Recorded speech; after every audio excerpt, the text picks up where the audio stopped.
облавы продолжаются. Досмотрите это видео до конца, и вы узнаете, какие истории есть в Таджикистане, как зверски людей забирают с улиц. Вы будете в шоке. Подписывайтесь на наше обновление и будете в курсе всех последних событий. Для таджикистанцев призывного возраста это пора, когда нужно осторожно передвигаться по улицам, чтобы не угодить в руки членов призывной комиссии. Жители Куляба жалуются на участившиеся случаи облавы на молодежь призывного возраста. Власти Таджикистана, конечно же, отрицают существование спецрейдов на призывников и утверждают, что в подобных методах нет нужды. В стране достаточно добровольцев, которые хотят служить.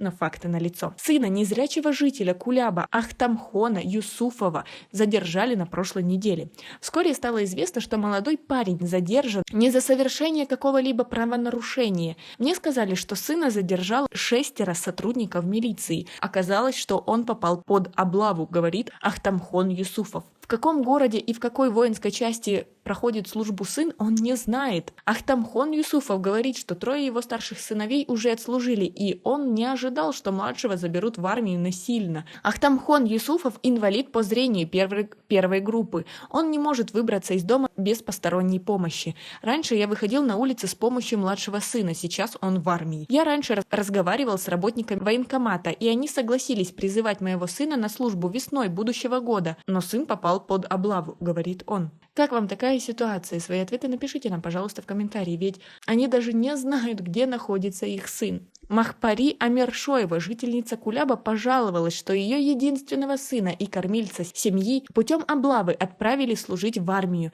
И это несмотря на то, что статья 20 Закона Республики Таджикистан о всеобщей воинской обязанности и военной службы предоставляет право на освобождение от призыва на военную службу единственным сыновьям или усыновленным детям. У меня самой детей не было, я усыновила ребенка своего брата. Недавно его забрали в армию прямо из дома. До этого, как выяснилось потом, эти люди зашли к нам в дом через окно, но сына не застали. На следующее утро они забрали его прямо с постели. Я вышла вслед за ними. Они таскали сына по улице, словно барана везут за собой, возмущается женщина. 20-летний Халмурод Амиршоев, сын Махпари Амиршоевой, сейчас служит в армии. Женщина каждый день приходит к зданию городского военкомата и требует вернуть сына домой. Жители Куляба утверждают, что облавы на молодежь призывного возраста в городе проводятся уже который год во время военных призывов. Худайдои Ислом рассказал, что недавно его больного брата люди в гражданском задержали и отвезли в военкомат города. Парня освободили только после того, как выяснилось, что он не может служить в армии по состоянию здоровья. Однако местные власти заявляют, что с практикой облавы в городе давно покончено. Файзулло Назимзода, начальник ОМВД по городу Куляб, говорит, что сотрудники милиции в случае необходимости и в рамках закона оказывают помощь работникам военкомата. Но случаев насильственного призыва в армию не было, утверждает он.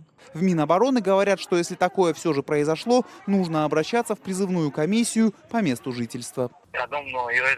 Жалобы и обращения должны рассматривать председатели призывных комиссий каждого района. Как вы относитесь к такой ситуации? И почему они дурят людей? Они что, не видят, что происходит? Как вы думаете, зачем это делается? Свои ответы напишите нам, пожалуйста, в комментарии. У нас пока на этом все. Оцените наше видео подпиской и лайком. До скорой встречи.